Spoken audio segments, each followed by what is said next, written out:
जय माता दी। नमस्कार दोस्तों, स्वागत है आपका अपने YouTube चैनल पूजा और उपाय में। दोस्तों, इस वीडियो में दिवाली की पूजा जो आपने की हुई है शुभ मुहूर्त में, तो चौकी को कब हटाना चाहिए, उसकी सामग्री को कब हटाना चाहिए, कौन सी सामग्री कब हटानी चाहिए, ये सब चीज़ों को के बारे में विस्तृत रूप से इस वीडियो में बताने वाले हैं कि क्या सामान कब हटाएं। तो दिवाली की पूजा देखिए, हमको पता है कि प्रदोष काल में रात्रि के समय में ही होती है और 8:30 बजे तक ये पूजा समाप्त हो जाती है। तो आपको बहुत से लोग अगर करते हैं ना उसी टाइम पे कि फटाफट घर साफ़ हो जाएगा और चौकी हटा देते हैं, तो चौकी आपको उस दिन बिल्कुल भी नहीं हटानी है जिस रात्रि आपने पूजा की है। पूरी रात्रि अमावस्या होती है और पूरी रात्रि दिवाली की जो रात्रि होती है, माता लक्ष्मी विचरण करती हैं धरती लोक पर। तो इसलिए आपको जो है चौकी पूरा उस रात्रि वहीं पर रहने देना है, कुछ भी उसको छेड़ना नहीं है, नहीं हटानी है। कुछ सामग्री जैसे आपने जो भोग प्रसाद हटाया होता चढ़ाया हुआ है, वो सब चीज़ें आप तो पूजा के जब आप करेंगे, आरती कर लेंगे, उसके कुछ समय बाद वो प्रसाद आप हटा लीजिए। और लेकिन सारा प्रसाद आपको नहीं हटाना है, थोड़ा सा प्रसाद शुद्ध रूप से वहीं पर रहने दीजिए और बाकी का जो अधिक सामान प्रसाद है वो वहाँ से उठा लेना है आपको और बस घर के सभी सदस्यों में प्रसाद बांट देना है। जैसे खील बताशे हो गए और मिठाई हो गई, फ्रूट्स हो गए, लैया चूरा, ये सब जो चीज़ें आपने चढ़ाई हुई हैं, है ना, धान कलावा वगैरह, वो सब प्रसाद आपको उठा लेना है। थोड़ा थोड़ा सा सब कुछ वहीं रहने देना है, बाकी का हटा लेना है।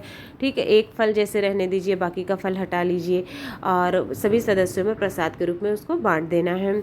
उसके बाद जो आपने नारियल कलश रखा होता है, नारियल श्रीफल रखा होता है, उसको भी रखा रहने दीजिए, वो आप अगले दिन हटाइएगा।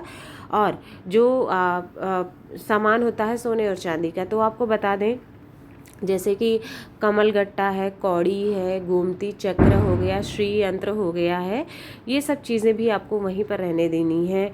और धनिया है, ठीक है, अक्षत है, सब वहीं रहने दीजिएगा। उसको सबको एक पोटली में कर लीजिएगा और अगले दिन सुबह उसकी पूजा करने के बाद उसको अपनी तिजोरी में, इन ये जो लक्ष्मी माता से संबंधित चीज़ें हैं, इसको एक तिजोरी, एक छोटे से लाल कपड़े में रुमाल के साइज़ की लपेट करके पोटली जैसा बना के उसको अपनी तिजोरी में रख लीजिएगा। वो अगले दिन करना है, रात्रि में नहीं करना है। रात्रि में केवल भोग प्रसाद आपको हटाना है, बाकी और कुछ नहीं। उसमें भी नारियल आपको कलश वैसे का वैसे ही रखे रहने देना है, या अलग से भी श्री नारियल चढ़ाया है तो वैसे ही रहने देना है उसको। और एक दीपक कोशिश करिएगा कि अखंड रात भर वो जलता रहे, रात भर जले, थोड़ा ज़्यादा तेल डाल दीजिएगा, इस तरह से कोशिश करिएगा। और बाकी का सामग्री को तो आपको बता ही दिया है। फिर जैसे चांदी के सिक्के हो गए, सोने का जो आपने सामान लिया हुआ था, बर्तन लिया हुआ था, उसे वापस आपके इस तिजोरी में स्थान में रख दीजिए। जैसे कि चांदी के सिक्के हैं, सोने का सामान तिजोरी स्थान में रखना है और जो बर्तन लिया है उसको अब अगले दिन से आप इस्तेमाल में ला सकते हैं। झाड़ू जो आपने चढ़ाई हुई थी, वो झाड़ू अब आप अगले दिन से, यानी कि कल से, उस दिन वैसे ही रहने देना है। अगले दिन पुरानी झाड़ू को आप हटा देते हैं, रिप्लेस करके जो नई झाड़ू लेकर के आए हैं उसको यूज़ में लाना शुरू कर देना होता है आपको। सारी चीज़ें हो गई कि सब सामान कुछ अभी रह नहीं गया है। अब बचता है हमारे पास जो फूल और मालाएं होती हैं, उसका क्या करना है और धनिया का क्या करना होता है।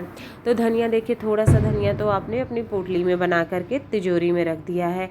बाकी का जो धनिया होता है वो आप पौधे में डाल दीजिए और उसको उगा सकते हैं। धनिया उग करके आ जाएगा गमले में, ठीक है, ये सबसे अच्छा तरीका होता है। नहीं तो लोग विसर्जित भी कर सकते हैं। तो आपको इस प्रकार से करना होता है कि आप उसे किसी गमले में डाल दें और वो धनिया उग करके आ जाएगा। बाकी का जो आम के पल्लव है, फूल है, सारे माला है और पान का पत्ता है, इनको आप चाहे तो गमले में किसी मिट्टी में या फिर साफ़ सुथरी मिट्टी में दबा दीजिए, जिससे वो बाद में खाद बन जाएंगे। नहीं तो आप बाद में जल विसर्जन कर दीजिएगा।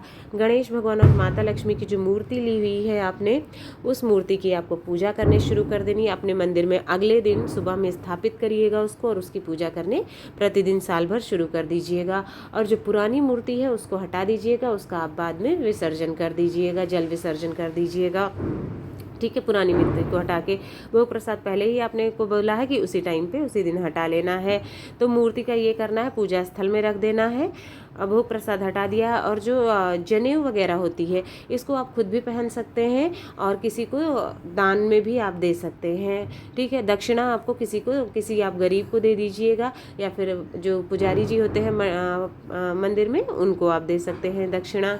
ठीक है, ये सारी सामग्री हो गई है। और जो अक्षत वगैरह आपने स्वास्तिक वगैरह बनाया हुआ है वो सब चीज़ें जो है आप चावल जो हटाइएगा उसे ना विसर्जित करिए, कुछ मत करिएगा, उसको आप पक्षियों को डाल दीजिएगा और उसको पक्षी चुग लेंगे तो किसी के काम में आ जाएगा, ना तो वेस्ट नहीं होगा बिना मतलब की चीज़ों का।